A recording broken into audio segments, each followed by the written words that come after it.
मैंने कहा, देखो बेटा, डरो नहीं। अच्छा जाओ, ढूंढो, शायद यहीं पड़ी हुई पाजेब मिल जाए। मिल जाएगी तो हम तुम्हें इनाम देंगे।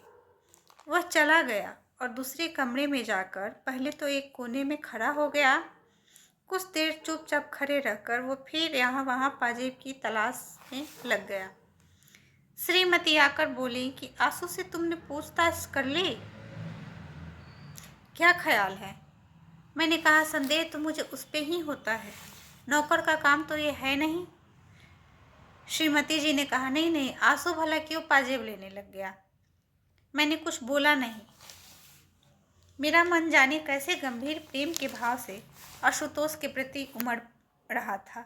मुझे ऐसा मालूम होता था कि ठीक इस समय आशुतोष को हमें अपनी सहानुभूति से वंचित नहीं करना चाहिए, बल्कि कुछ अतिरिक्त स्नेह इस समय बालक को मिलना चाहिए।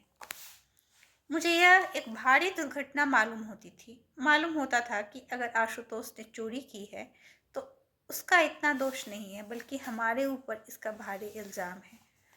बच्चे में चोरी की आदत भयावह हो सकती है, लेकिन बच्चे के लिए वैसी लाचारी उपस्थित हो आई, यह और भी भयावह है। यह हमारी आलोचना है, हम उस चोरी से बरी नहीं हो सकते। जी हाँ, अब तक तो आप समझ ही गए होंगे कि मैं जनेंद्र जी की कहानी पाजेब की बात कर रही हूँ। जनेंद्र जी को प्रेमचंद के समकालीन लेखकों में माना जाता है, लेकिन उनका जो झुकाव था वो प्रेमचंद से विपरीत धरे पे था और उन्होंने त्यागपत्र जैसे कालजयी रचना को लिख करके बहुत ही ख्याति बटोरी है।